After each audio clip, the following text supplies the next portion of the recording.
Hey guys, Randy here. I'm an AI enthusiast and I use ChatGPT, Gemini, Claude, and other AI platforms to see which ones work for which type of things.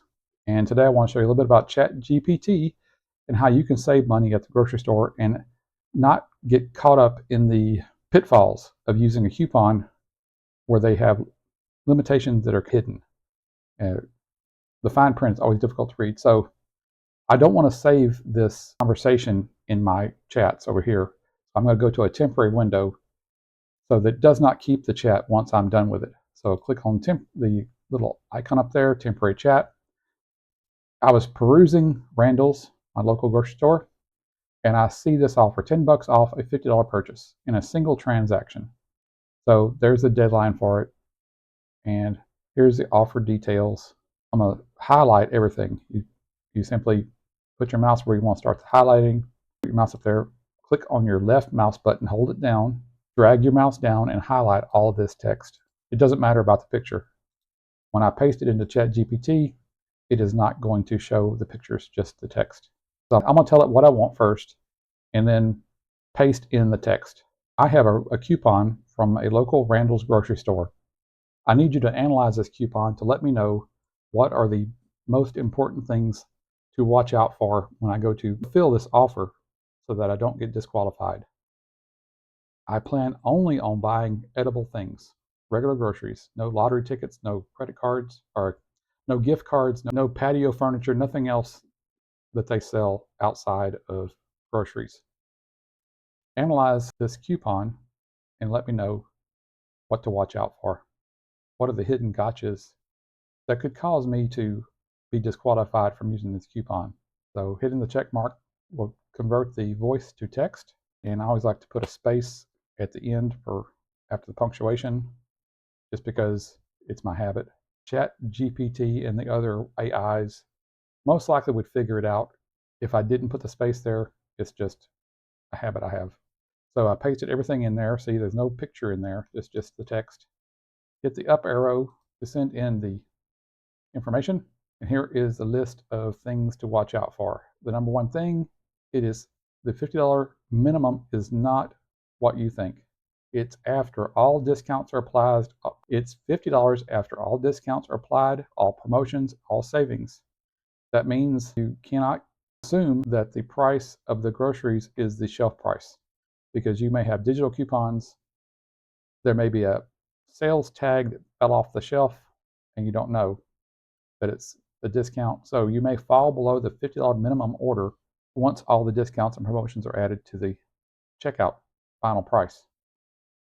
So you should probably have a little bit more than $50 worth of groceries in your cart. For example, I would probably target $60 worth of groceries. Or I'd be very careful about what I was buying. I'd probably try to just buy one thing, like $50 worth of chicken breast, if I had room for it in my freezer. So I would try to just buy minimum things, the everyday things that I buy all the time. Something like rice or chicken breasts or hamburger meat, something like that. By keeping the number of items down in my cart, it's easier to keep track of how much I'm spending. So here's where they give the example. You grab 60 books worth of items. After all the store discounts are applied, it knocks down to $48. You do not qualify for the $10 off because you're below the $50 minimum purchase for a single transaction. What does not count? Here's a big one. Fluid dairy, milk, cream, half and half. You're taking a chance with yogurt, cheese, and butter. Alcohol, of course not. Nobody gives you a discount on alcohol or tobacco, prescriptions, fuel, lottery tickets, gift cards. Let's see, if you buy $50 total, but milk is $8, you're going to disqualify yourself because milk is one of the items that is not allowed. So you're going to fall below the $50 minimum order. You must hit $50 in one transaction. You can't split it across multiple transactions, and you cannot combine receipts later to get the discount. Timing, that's kind of obvious. I have to use this before March 31st. The order online, the fulfillment date must also be the 31st or earlier. You must use this is my Randall's account, which means I got to type in my phone number whenever I go to checkout. so that the digital coupon can be applied. If you order it from your phone and go for up or for delivery, it's already going to know who you are, and you don't have to worry about putting in your account number. In this case, it's my phone number. C cannot be combined with other offers. Anyway, this is a quick way to find the details of how you might not qualify for a discount. And at the bottom here, it asks you if you want more help. In this case, it wants me to tell it what I plan to buy and then check my cart so I don't miss out on the discount. But hopefully this is helpful for helping you make sure that your coupons and discounts do apply and makes your life a little bit easier.